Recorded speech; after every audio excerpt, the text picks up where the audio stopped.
So, this is a build update. I haven't made any updates in a long time because I've been busy and I haven't had time, and I always forget about it. Don't mind the mess again. Still here. Um, and this is temporary paint job. I messed up on it. Well, I didn't really mess up. It just didn't turn out the way I was thinking.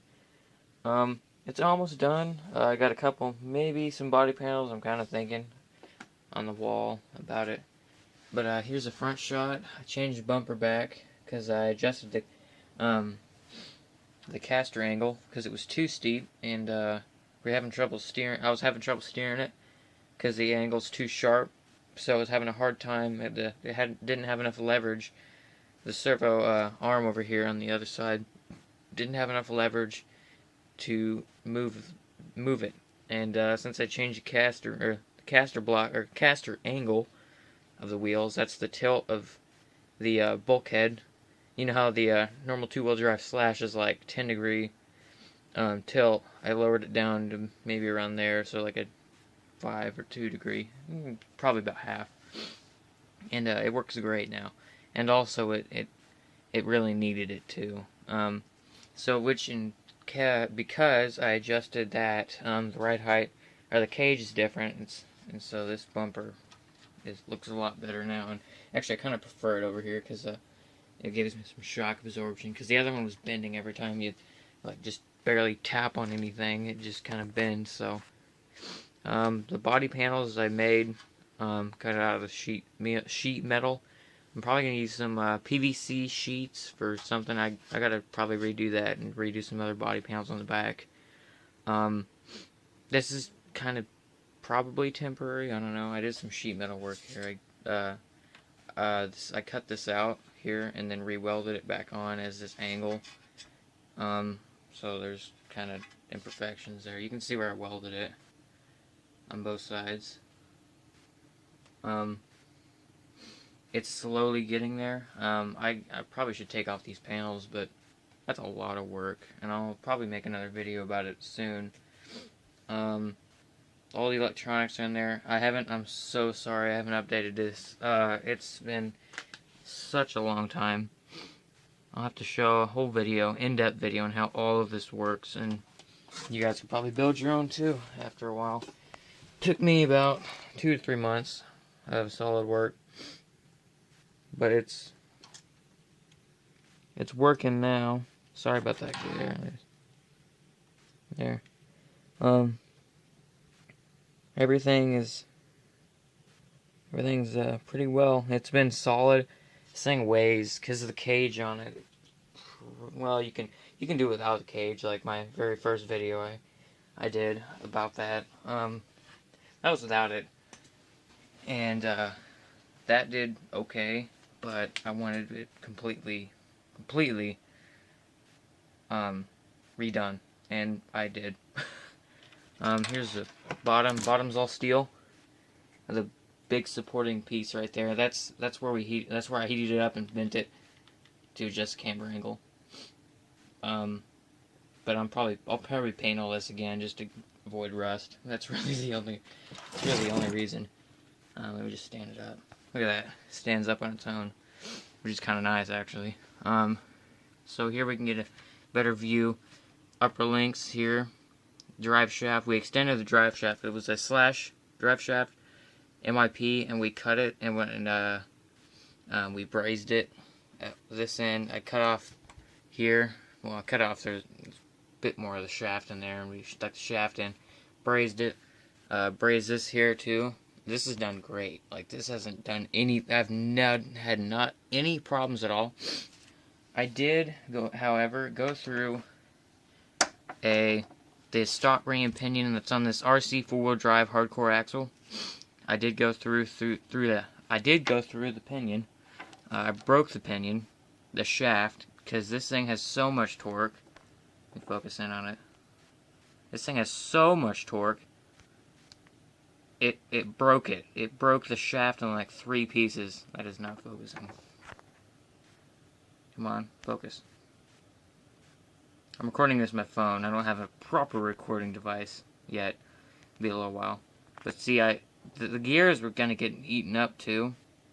It wasn't as bad as I thought it was gonna be, but this broke. So I put a axial heavy duty bevel gear set in there with a hot racing locker. And if I need to, I guess I can. If I'm tired of the turning radius of this really wide angle because it's a locker in the rear, I'll probably just do. I'll probably buy a diff case and run bevel gears in it. Planetaries, spiders, whatever you call them. You know, they're all the same, really. Not bevel gears or planetary gears. But here's the original locker. I don't really want to take that apart, you know, because I just rebuilt it again. This is Velcro on the bottom because it's something to block this from getting eaten up. Because I remember driving it on the edge of some concrete, and it just scratched, and you know there's gouges in there. So put that over, and I also put it over these Viterra Twin Hammer trailing arms. This is electrical tape, and it actually works really well. I like this because I don't want a lot of wear on these, and this is done amazing. So I use these picture frame hanger clasps. I think I have another one. No, I don't.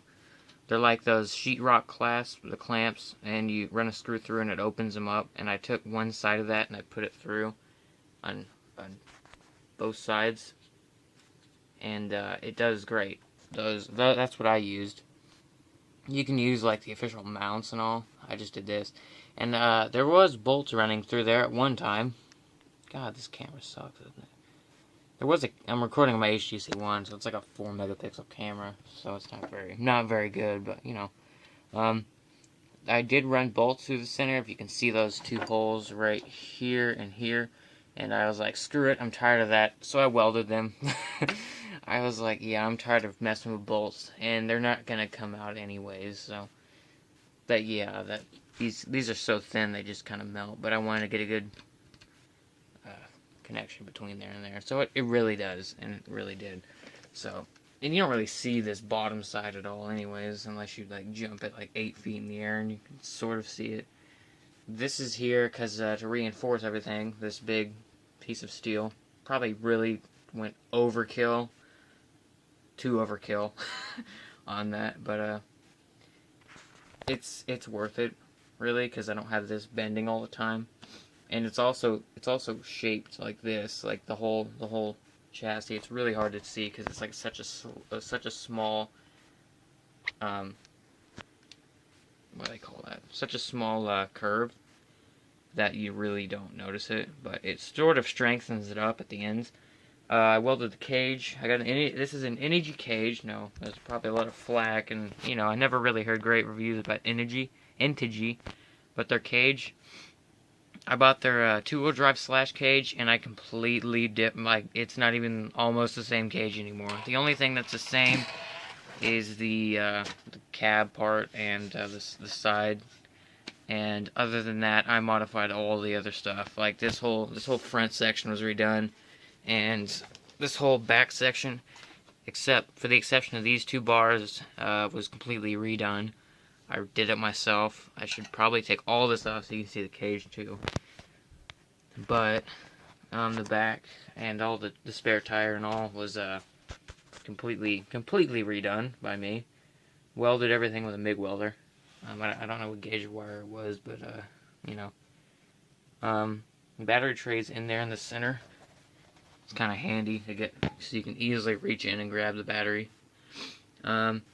Slash two-wheel drive transmission. You can barely see that in there. I know it's dark and I know this camera sucks.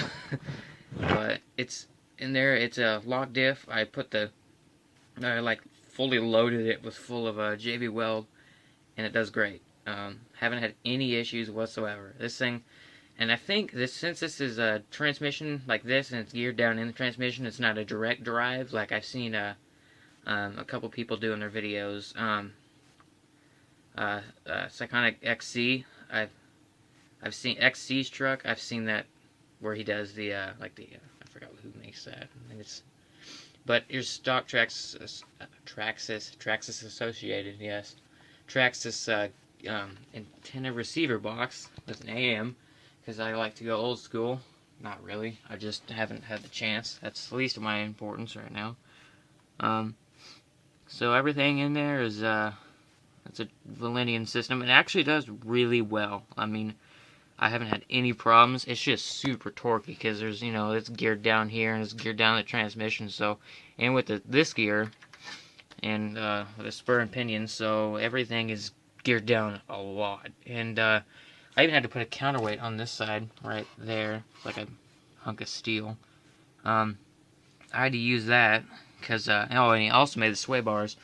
As you can see, really hard to see again. I'm so sorry. Here, let me fix this. This thing weighs, it's pretty heavy. It's actually heavier than a lot of them because it's all steel. Because I want it to last, and that's probably too overkill too. Sway bars. If no one knows what the purpose of a sway bar is, if you don't know what the purpose of a sway bar is, it's to limit body roll this direction. You know, you can't. It's hard when you're going around corners to turn, and while you're turning, your wheels want to stay on the ground and your axle wants to stay on the ground, but your whole body wants to turn this way, so it throws your truck off balance and you flip or you go crazy. And before I had the sway bars on, I wanted to try it out, despite this crappy paint job too. I wanted to try it out, and I was driving it, and as soon as you hit the throttle, this whole front end went, and it just torques up like that, and it's like torque roll like you wouldn't believe. So I added the counterweight and I put the sway bars on, and that's barely noticeable. I mean, it still does it some, but it's not as bad as it was. These are temporary Titus bead locks. I have another set hopefully on the way soon if they ever get here. We've been having issues with shipping and returning and all, because the first set were terrible. They were stripped, like bad stripped. I couldn't even get them off of the I couldn't get the nuts, the bolts off the rim. There we go. Sorry, mine's going a million miles an hour. Bump stop on the axle. Travel strap, it limits the travel. I forgot the official term for that. I think it doesn't matter really. The sway bars are connected into the Viterra twin hammers, trailing arms, like I said. These are really, they're shorter than the RC four-wheel drive ones, but I've had great luck with them. There's no problems. Plastic links on those, and the link kept popping out of. I'm using this one hand right now, so it's shaky. The link kept popping out of those, and so instead of redoing the links completely, I just used hose clamps, and I just got them as tight as I could, and I haven't had any problems whatsoever. So I guess that works okay. I mean, it doesn't look great, but you know, you're never really seeing that until you really inspect it. Actually, I did it on both of them. I did one, and I was like, you know what, screw it, it looks symmetrical. Do it on the other side. So I did it there, and don't mind that bolt, like, bent. That hit a rock, and it was bad. Anyways, so this is the truck overview. I'm so sorry I haven't got to do a whole lot, because I've been so busy with other things, and, you know, I mean, I've just been busy, and I mean, here's the other, box of junk. Yeah, there's the, there. This is the old one. This has been, like, destroyed. Yeah, I use it as a stand for things, you know. Just kind of sit something down. I used it as, actually, to paint things. It really comes in handy. But I decided to completely redo it. And the plastic chassis, the stock chassis we ran with, yeah, that's gone. I was like, you know what, it's too flexible. It's not very good. So I built it completely, and I will do an overview later. I'm going on a vacation for a week and a half, so I won't be able to be here to film this thing. So, the Savox, it's like a Savox servo, high torque servo in there, the waterproof one, because you know, everything's better when it's waterproof. It's not really totally waterproof, you know, like nothing's waterproof because it's water resistant to a point. So you can see my terrible sheet metal work welding.